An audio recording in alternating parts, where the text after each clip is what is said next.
Erin has been moving toward the northwest. We needed to start moving toward the north and fast. Hi, everybody. I'm Chief Meteorologist Chris Justice. Thank you for being here. Each little bit that this thing waits is more of a chance it's going to have a higher impact toward eastern North Carolina. Plus, I'm watching a secondary system here that could form and impact the United States prior to Labor Day.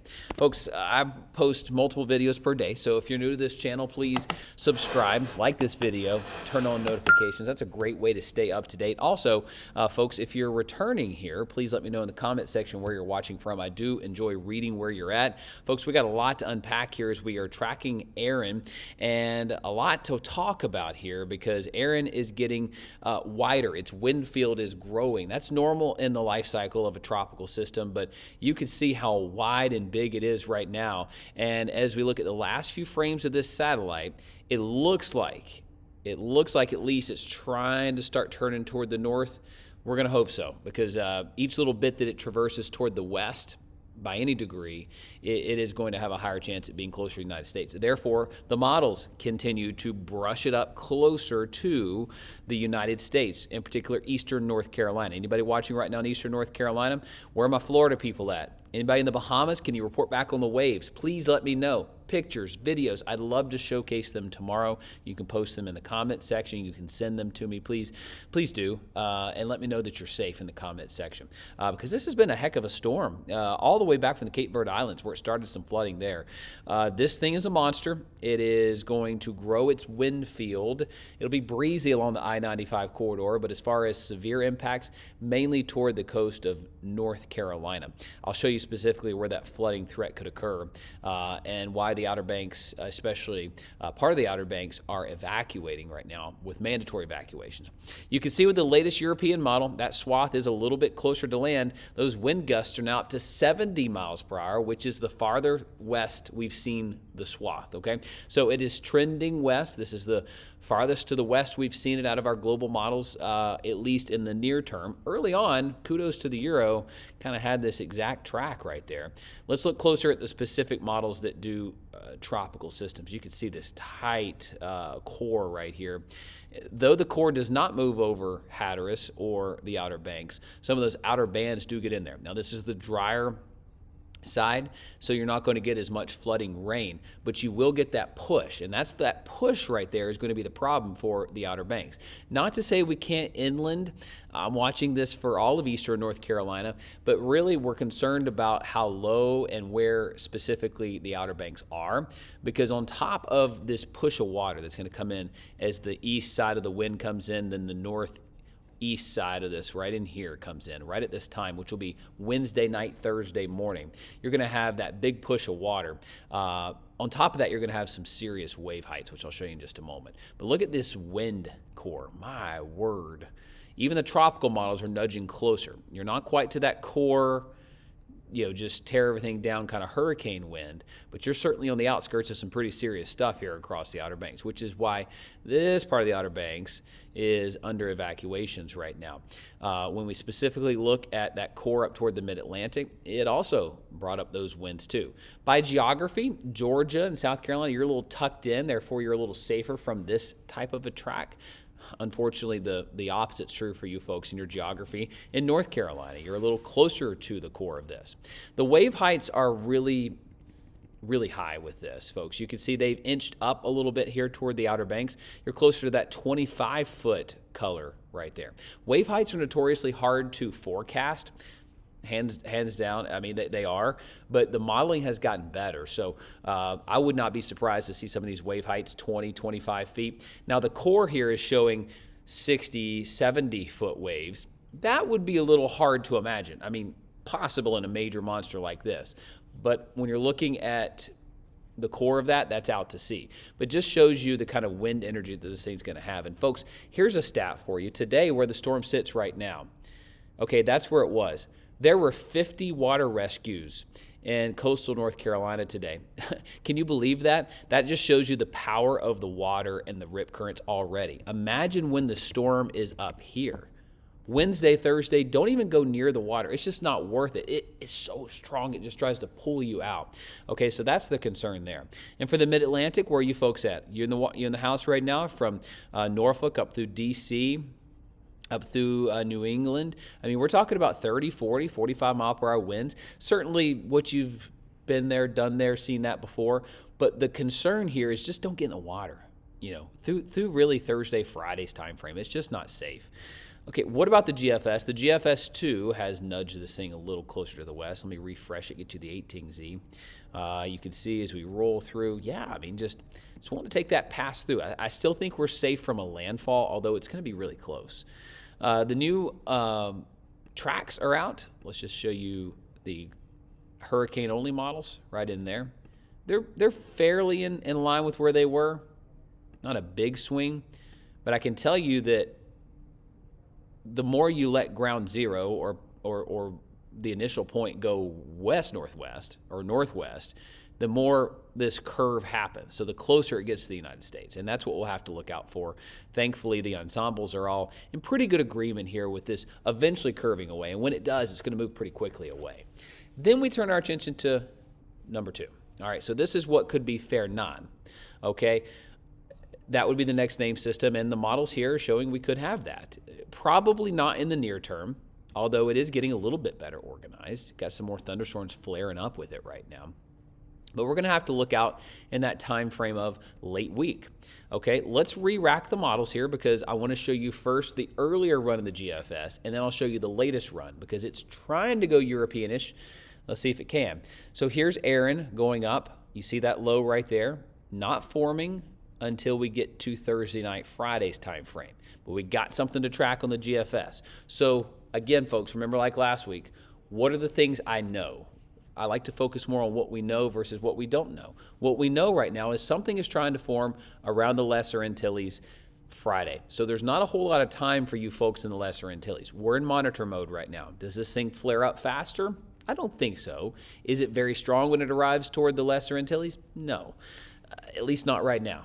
But that's why we're in monitor mode. We're going to look out for you. All right, so the GFS model here puts it in the northern part of the island, St. Martin included in this, Antigua, Barbuda, over through Puerto Rico, the U.S. Virgin Islands, and then the Dominican Republic and Haiti. This thing takes it right over all of you, but it's weak, 1,004 millibars. It's a rainmaker. You could get some wind, you could get some rain, but as I look at the surface wind swath, let's just look at that. It's not crazy. I mean, it's on the order of 35, 40 miles per hour, all right? Let's go back to that previous map. Let's just keep watching it. So this goes west and weaker. Remember, a weaker, sloppier system wants to go west. Because it takes this track over a lot of land here, it's weaker, it goes farther to the west. Now it's back out over water in between Florida and Cuba, where it says, hey, I found myself the Gulf Stream, warmest waters in the Atlantic. So it flares up to a hurricane and moves into southwest Florida, South Florida. All the Keys, Miami, over through Tampa, Sarasota. It would cross all of Florida in this case. That would be a bad day for Florida. We'd have some severe weather. We would have flooding. And this thing would be a 962 low. It'd be a hurricane all the way across Florida. Then it gets over through coastal South Carolina into North Carolina the Friday before Labor Day. Yikes. That system just wants to go through the entire East Coast. It'd go up through the Mid-Atlantic. I don't like that. I don't like that one bit. So let's go back 2 runs ago to sweep this through. It does kind of an Erin sweep. Gets close, sweeps out, and bye-bye. All right. That would be doable. How about the 0Z from last night? It does a little Erin-type sweep. Hits Florida first, crosses all of Florida near the Big Bend, and then cuts back out over the ocean. So that was 0Z, but not very strong. Here's the latest run. This would be the midday run of there goes Erin going away. A little weak something here popping out near the Bahamas. This would be Tuesday. It's trying to go west, tries to go toward North Carolina again, and North Carolina could get another hit 1 week removed, exactly 1 week removed. That'd be a strong hurricane, 949. I mean, that'd be a compact system. Notice how much more compact that is than Erin, but it'd be a strong one, and it would ride right up the Mid-Atlantic. My word, That would get into Jersey, New York. We've been there, done that. Erin tried to show that, folks. And again, please know my style of forecasting. I'm not going to shy away from telling you what I'm seeing, what's in the models, what's trending, but you got to take it responsibly. I don't want anybody at the water cooler up in New York City tomorrow saying, I saw this guy on YouTube say a hurricane's coming for New York. I didn't say that. I said the GFS is showing that, and it's one run of many. Is it on the table? Sure. But we need a lot more evidence than that to say that's going to happen. Let's look at the ensembles. That at least gives us a clue. Remember the ensembles when we're tracking Erin? It's basically like looking underneath the hood and seeing how the models are behaving. And right now they've got a low pressure, so we have an identified storm. So there's some things we know. Something's heading toward the Caribbean Islands. Looks to be sloppy and weak. Because it's sloppy and weak, does it move a little more to the west? It's possible. Let's map this out a little bit more. Got a big cluster of lows up here, very Erin-like. You don't really have a whole lot going into the mid-Atlantic, but you have some, so it's possible. Let's look closer at the European. 18Z Euro in, here we go. We've got Erin moving up, very strong. Got a lower pressure, not really a consolidated lower tropical storm, but it's there. Never really forms into much before it kicks out to sea right before Labor Day weekend. Last full run of the European, a little bit further south, kicks it out, no problem. Euro AI, let's look at the latest AI. Erin goes away. Here comes that system near Bermuda. Remember we had a couple of Bermuda Erin runs, so we know we can't take that for gospel, but it's not near the United States on the European there. How about the European ensembles? Very good agreement on Erin, many of them brushing up against the Outer Banks. And then here comes our other low. Got several of them showing it. All right, let's flip it back one. Here goes Erin. Here comes our other low. More than not of the 51 different runs of the European want to take it Erin-like, kind of curving around that Bermuda high again. Some of them do take it in the Gulf. Some of them do take it over Florida, probably 10 to 20% of them. So that's why if you look at the latest full run of the European, now there goes Erin, of course, going that way. Here comes the new system. Last frame. It almost looks like a duplicate Erin. Now some of them, see there's some percentages here. 10, 20%. That would be formation, but you kind of can get an idea of where it would go. And it's kind of hard to look at here because you've also got Erin plotted on here too. So remember, Erin starts here and goes up. The European second system starts right here and goes over. All right, so you've got on here Erin. So if we could almost take off this little area, that'd be helpful. But you do have roughly 1, 2, 3, 4, we'll call it 5 out of 50 that go toward the United States here. So 10% of the European models are saying, hey, there's a threat toward the United States that we got to pay attention to. And that would mean the time frame would be next Tuesday, Wednesday. All right, so we got about a week, which is, time. We got time to watch that. But when we're talking about how slow Erin moved, we were talking about this guy for 2 weeks here. Gal, I think it's how you spell Erin. I think it's the female abbreviation. Either way, you know what I mean. Figure of speech.